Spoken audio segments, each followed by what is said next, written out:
Hi, this is Courtney Rosen, owner and broker of MHN Property Management here in San Antonio, Texas. I'm going to talk to you today about the eviction process.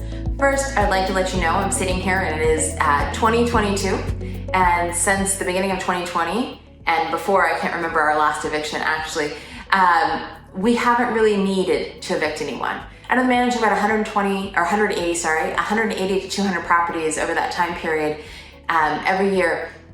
In 2020, we didn't have any evictions. In 2021, we had one, which, big asterisk right there, was a tenant who we picked up in place. We did not place that tenant. So we have good records for screening and holding people accountable.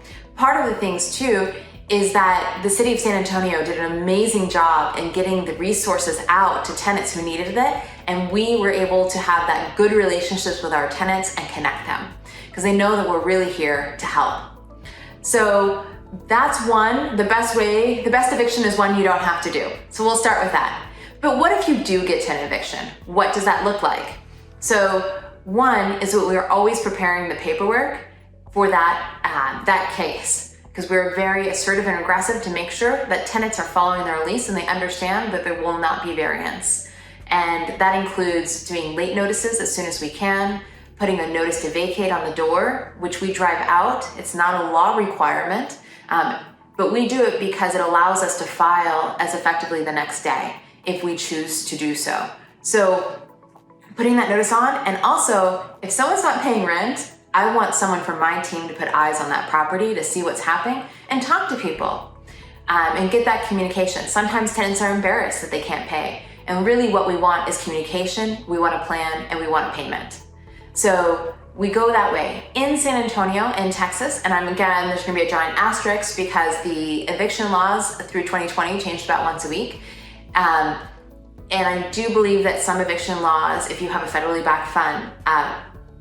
backed loan on your property, can still be effectively requiring a 30-day notice instead of a 1-day notice. But we'll follow all of the procedures, and from that notice date and when we can file, the time period is approximately 30 days. I will say that the court systems, some municipal courts are handling it differently than others, but historically we've been able to get tenants out within 30 days if they even show up to court. A lot of times they run out beforehand, and if we have to do a writ, which is very rare, that's when they've been given the 5 days to vacate after the court case, that they have to then take possession with the constable's office if they still have not vacated. So that's a little information on how an eviction works. We do know how to do it all the way to the last step, but again, our plan is always to be able to avoid it and have a paying tenant in place. Again, this is Courtney Rosen, MHN Property Management owner and broker here in San Antonio, Texas.